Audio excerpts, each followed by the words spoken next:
The Seattle Seahawks have just won the Super Bowl. Let's talk about it. I have to jump right in here. I already threw one out on Instagram and Facebook and probably put in a little short on YouTube, but we have to do it on JJS, Jimmy Jam Sessions. Let's just jump right in it. The Seattle Seahawks are now a two-time Super Bowl champion. In the beginning, I wanted to just go off and just, simply just point out the very easy stuff for the wise guys in Vegas. I mean, Seattle was favored 4.5. The over-under ended up being minus 45.5. It just, if I do the math correctly, if you would have gone with the under, you probably are going to go buy a great big tomahawk steak dinner because it was 29-13. It was very much a big-time defensive battle. Almost some people may want to call it a snooze fest in the first half because it was nothing but field goals. But I kind of wanted to just – I watched the whole game, and I was thinking to myself, is this the way this is going to be? Because New England's defense was also top 10. Seattle was top 5.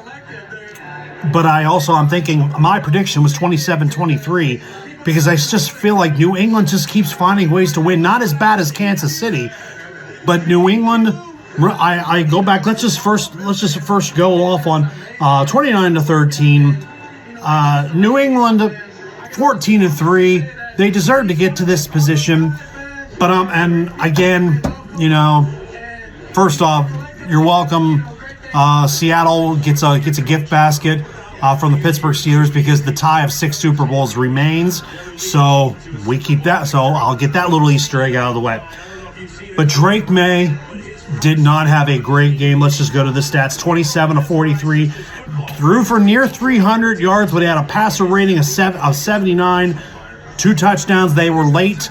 2 picks, 2 bad ones, and one ended up being what almost was really close to a strip sack. That ended up turning into a fumble. That ended up turning into an interception. Good Lord. Drake May, in all honesty, I jokingly said he was not Tom Brady, but, he's a good quarterback. He's young. He's going to probably be back in this position someday down the road. But reminder about what New England, yes, they were one of the top offenses in the league. Drake May was also one of the most prolific passers in this league. New England, and I got an awkward comment in my earlier short saying, "Oh, yeah, they had an easy schedule, but they had a hard time with Tennessee." Seattle lost games that they should have won. Now, like, who cares? They went into a shootout with Tampa. Nobody cares. But yeah. You had the third easiest schedule in the league. You were beating the Jets and the Dolphins twice, and you were beat you played against teams, and 11 of those wins were against teams that they fired their coach. So there was a lot of turmoil and a lot of mishaps, and New England takes advantage of that stuff. And I go to what Drake May went with. He had a passer rating of near 80.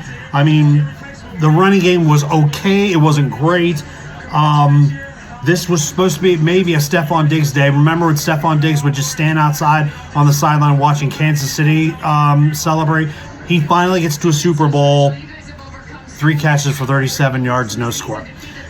And I almost wanted to put a side gig where we're going to hear from Cardi B. We didn't hear nothing about Cardi B all game. And if the Patriots would have won, we would have been seeing that human run down and be a complete weirdo with Stephon Diggs on the sideline finally winning a Super Bowl. Skip that. Let's get out of that a little bit. But like I said, New England was playing with not necessarily a lot of house money. They were a very, very efficient team, split with Buffalo, and got the number 2 seed. Like, they even played Denver and played them pretty well during the season. And here we are. You get to the playoffs, and you play a very beat up, very, very injury-riddled Chargers team, and you're lucky you got past that game because the Chargers did not do nothing. And then you played the Texans, and the Texans had the number 1 defense, but if C.J. Stroud does not fall off a cliff, Houston is in the Super Bowl. But C.J. Stroud was a turnover machine.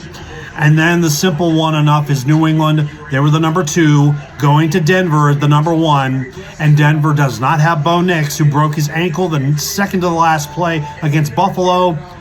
And they had to go with Jarrett Stidham. And it was 10-7. And Stidham, after a first drive touchdown, didn't do a thing afterwards. And New England, all they had to do was game manage the entire situation, including a blizzard in the second half. And then here you go. We're just thinking, I was thinking they were going to put some points on the board. I seriously thought they were. And it didn't happen until late, and by the time they did, it was too late. Like Matt Collins had a touchdown. The same guy who dressed up as Hannibal Lecter going into the locker room. Seriously? The same guy who did the Warriors come out and play thing. Yeah. He was bouncing around the league. He was a Falcon at one time, I have to admit that. So, and New England, you have the most Super Bowl appearances. We wanted some freshness. We thought we were going to get maybe Houston, maybe Buffalo, maybe Jacksonville, Denver returning, and Pittsburgh backs into the Super Bowl. God only knows.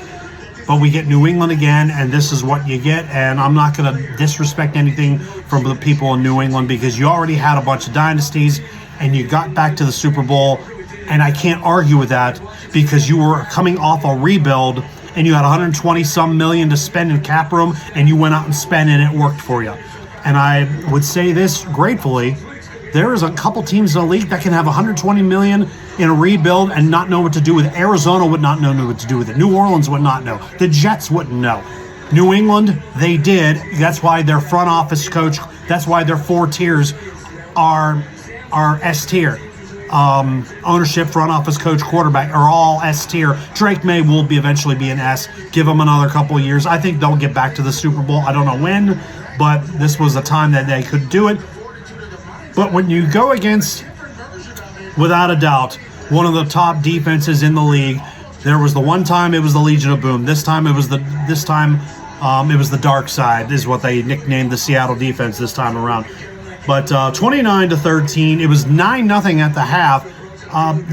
Sam Darnold, this is the type of game where I thought Sam Darnold would actually go off.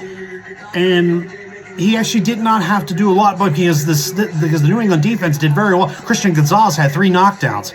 And if it wasn't for those, this game probably would have been wide open. So I'll give Gonzalez some credit. He's probably a top 5 D back in the league.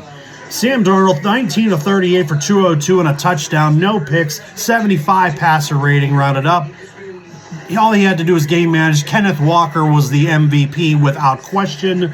$135 on the ground, 127 carries. Remember, they were minus Charbonnet, but his backup was George Holani. He didn't do a whole heck of a lot either, but he had a catch and he had a couple runs to get a first down. Kenneth Walker was a workhorse. We knew he was going to. And then you give credit to the vets. Cooper Kupp with six catches. Shaheed with 2. Jackson Smith Jigma had 4. He was knocked out of the game for concussion protocol. They didn't have to do a whole heck of a lot on offense. They did settle for 5 field goals, but they were just enough. In a game like this, you take what you get. And I round this out, but simply talking about this defense. 6 sacks, 2 interceptions. 1 was taken back. What looked like a strip sack that turned into a fumble. It was actually an interception. They made Drake May's night hell. And you give credit to the Seattle Seahawks, who play probably in one of the best divisions in the league in the NFC West. They play everybody tough. Arizona, I know they're a mess, but they play everybody tough. They had 3 epic battles with the Rams this year. They destroyed a beat-up San Francisco, a well-coached San Francisco team.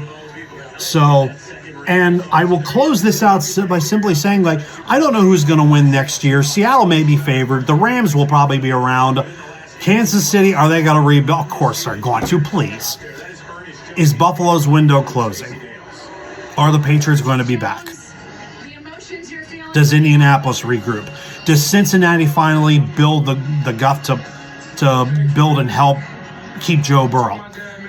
There's a lot to digest, but this is it. Seattle has won their 2nd Super Bowl, well-deserved.